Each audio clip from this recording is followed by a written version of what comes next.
Desilumínate Televisión, lo que la oficial no te cuenta.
Nuevo orden mundial en documentos desclasificados británicos.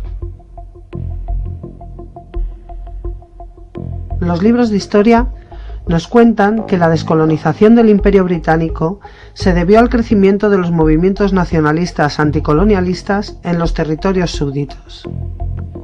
El Imperio se resistía, pero ¿por qué dejó de resistirse? Si volvemos a lo que dice la historia, podríamos decir que los británicos estaban cada vez más preocupados por problemas cercanos. Además, veían cómo sus arcas mermaban, lo que les llevó a perder su posición de primera potencia mundial.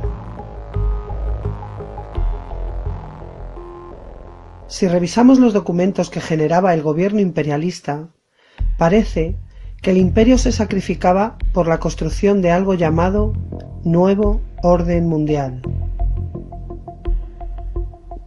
En su día, estos documentos eran materia reservada, solo para unos pocos ojos. Como veremos a lo largo de este corto documental, el gobierno de Su Majestad Jorge VI estaba dispuesto a dar la independencia a algunas de sus colonias, pero sabía muy bien en qué posición quería quedar en materia de defensa y de explotación de los recursos del lugar. Además, no quería irse sin antes plantar una semilla que germinara en forma de nuevo orden mundial. En 1942 se escribían varios documentos prácticamente iguales. Se diferenciaban en su extensión, es decir, que parte de ellos era censurada dependiendo de quién los fuera a utilizar. En lo que seguro no se ponen de acuerdo es en la fecha de la reunión de la que fueron extraídos, ya que ninguno de ellos coincide al datar la asamblea. No obstante, se puede decir que entre el 28 y el 30 de julio de 1942, 9 miembros del gobierno se reunieron por un asunto sobre la India. Winston Churchill, primer ministro. Clement Attlee, secretario de Estado para Asuntos de Dominio. Stafford Cripps, guardián del sello privado. John Anderson, presidente del Consejo. Anthony Eden, secretario de Estado para Asuntos Exteriores. Oliver Littleton, ministro de Producción. Leo Amery, secretario de Estado para la India y Birmania. Edward Bridges, secretario del Gabinete de Su Majestad. Y James Grigg, secretario de Estado para la Guerra. El asunto era contestar a una pregunta de la Cámara de los Comunes sobre la política india, y el centro de la reunión, dar el visto bueno a la declaración propuesta al respecto por el virrey, y que estaba recogida en un memorando realizado por Leo Amery. Del documento generado por la reunión se desprende que estaban muy preocupados porque la declaración pública dijera exactamente lo que debía decir y omitiera lo que querían omitir. Lo primero que nos encontramos al comenzar a leer es: mantenerse bajo llave. Se solicita que un cuidado especial sea adoptado para garantizar el secreto de este documento. En el párrafo 2, el documento señala: el propósito del gobierno de Su Majestad en relación con el futuro constitucional de la India se hizo claro en el proyecto de declaración que Sir Stafford Cripps fue autorizado a ofrecer en nombre del gobierno de Su Majestad. Por razones en algunos casos mutuamente destructivas, resultó imposible obtener el apoyo de los principales elementos de la vida nacional de la India a las propuestas concretas de esa declaración, y en consecuencia, el proyecto fue retirado. Los asistentes a la reunión decidieron suprimir la frase "por razones en algunos casos mutuamente destructivas" y de esta forma evitar que la opinión pública tuviera la opción de pensar que el gobierno de Su Majestad pudiera tener algo que ver en que el mencionado proyecto no saliera adelante. El mismísimo Churchill sugirió que en el cuarto apartado, después de la palabra domina, se insertara la libertad y. También aseveró que se debía cambiar la frase "y de crear un nuevo orden mundial en el que" por "en todo esto". De esta forma, en lugar de afirmar las Naciones Unidas han doblado la tarea de luchar contra la amenaza que domina la civilización y de crear un nuevo orden mundial en el que la India debe inevitablemente desempeñar un gran papel. El párrafo pasaría a decir: las Naciones Unidas han doblado la tarea de luchar contra la amenaza que domina la libertad y la civilización. En todo esto, la India debe inevitablemente jugar un gran papel. Es decir, que con un par de cambios, la India, en vez de jugar un gran papel en la construcción de un nuevo orden mundial, lo haría en la lucha contra cierta amenaza que se cernía sobre la libertad y la civilización.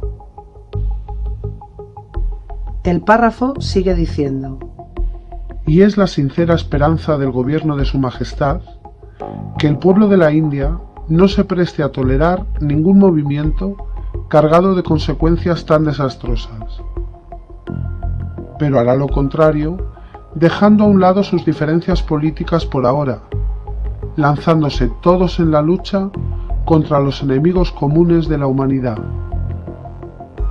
Parece ser que el gobierno británico no estaba seguro en el 42 de que hablar de su implicación en la creación del nuevo orden mundial fuera una buena idea por el momento. El 19 de octubre de 1943, Winston Churchill, a través de un documento secreto al que da la connotación de Declaración de Principios Generales, pretendía guiar y sugerir a los miembros del gobierno británico sobre cómo se debían enfocar los problemas de la posguerra. Además, afirma que si dichos principios son aceptados, debe dárseles prioridad, analizando inmediatamente con gran detalle las tareas a realizar. También apunta que los preparativos deben de estar terminados antes de que la guerra con Alemania termine. En el segundo párrafo asevera: gran parte del trabajo ya se ha hecho en este sentido por los departamentos y comités correspondientes. Debemos tener cuidado de no tener estos urgentes deberes confundidos en la práctica y superpuestos por la política del partido o sostenidos en alto por discusiones interminables sobre los planes a largo plazo para la construcción de un nuevo orden mundial.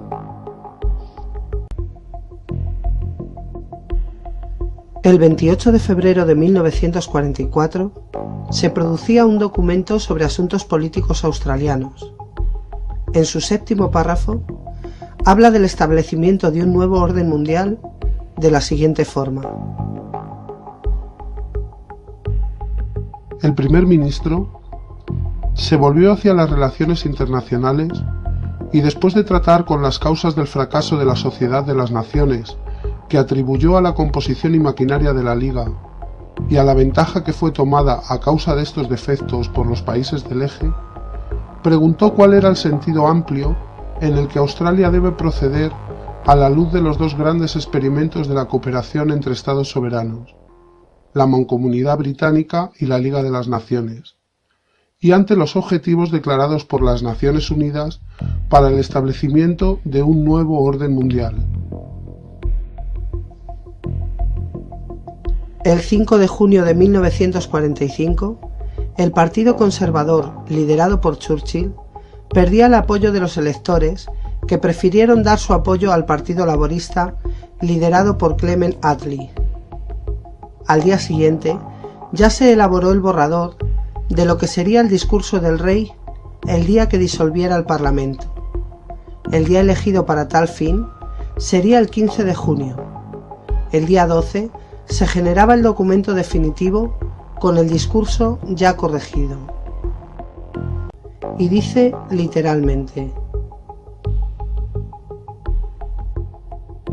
los dolorosos sacrificios que mi pueblo y mis valientes aliados han tenido que soportar en estos largos años de guerra no han sido en vano, sino que conducen a la creación de un nuevo orden mundial basado en la justicia y el respeto a los derechos humanos, y estamos equipados para aplastar cualquier futuro intento de perturbar la paz mundial. El 2 de julio de 1945 es la fecha estampada en un documento de defensa por y para el uso del secretario del Gabinete de Su Majestad, denominado Seguridad Imperial en el Medio Oriente. En él se recurre varias veces al uso de la expresión que nos ocupa.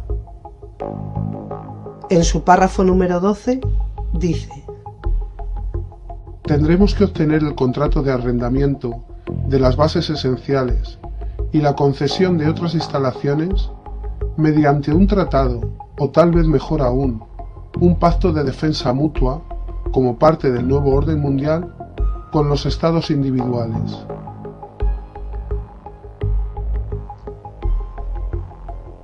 En el 20, dedicado por entero a Palestina, afirma: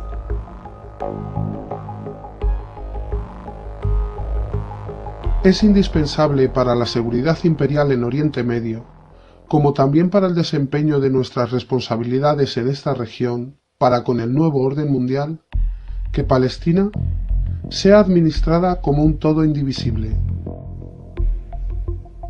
La última parte del informe habla de los Estados Unidos, a los que Gran Bretaña ve como el único aliado para construir una sólida estructura social y militar en Oriente Medio. Respecto al nuevo orden mundial, apunta: no se necesita su apoyo militar en la forma de compromisos distintos de los que se pueden aceptar en el nuevo orden mundial para el mantenimiento de la paz, siempre que dispongamos de su respaldo moral a nuestra política en Oriente Medio y su cooperación en la solución de problemas económicos que en la época de transición se puedan presentar. Algunas frases del documento no dejan de sorprender al lector, como por ejemplo en el párrafo 16, cuando augura: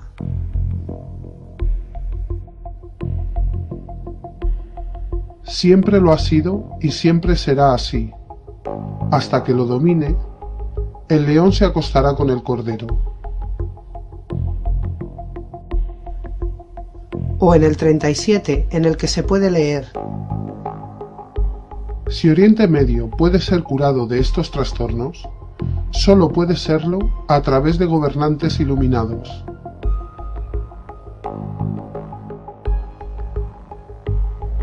Edward Bridges, ese mismo día, anexaba otro documento al informe, ya que creía que a este le faltaban un par de temas que, en su opinión, eran importantes para la consecución de los objetivos de Gran Bretaña: la ubicación de las tropas y el posible valor de las fuerzas de contratación local. En un momento dado, en el quinto párrafo dice: El destino de la Cirenaica depende presumiblemente de un acuerdo internacional. Por ello, es de gran importancia nuestra responsabilidad por la seguridad en el Medio Oriente bajo el nuevo orden mundial. Y en el séptimo, Bridges asegura: La manera más segura de hacer esto, cuando se trata de bases y de otras instalaciones, es que se recurra a ellos como socios de un sistema de seguridad regional que forma parte del nuevo orden mundial, en el que la reclamación de Gran Bretaña de ese papel será comprendida y apoyada de manera constante por los Estados Unidos. Porque si los puntos de vista liberales de las necesidades humanas para las que el Imperio y la Unión Americana sobresalen no pueden ser sostenidos en el presente por su propia cuenta, estoy convencido de que el centro estratégico de tantas rivalidades históricas será sacudido hasta sus cimientos en todas partes. Otro documento de septiembre del 45, en el que se tratan temas políticos relacionados con la India y Birmania, ordena: Durante estas etapas preparatorias, el gobierno de la India debe ser sacado adelante, y los problemas económicos y sociales urgentes deben ser tratados. Además, la India tiene que jugar su pleno papel en la elaboración del nuevo orden mundial.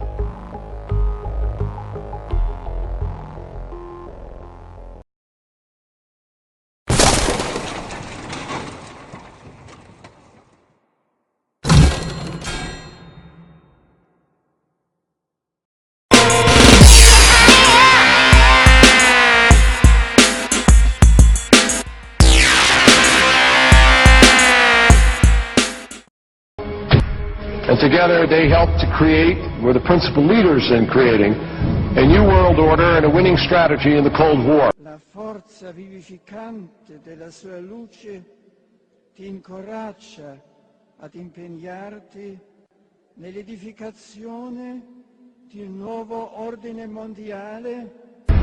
We are part of a new world order. Governor Nelson Rockefeller. These are some of the reasons pressing us to lead vigorously towards the true building of a new world order. In ragged, spasmodic fashion, a new world order is coming into being.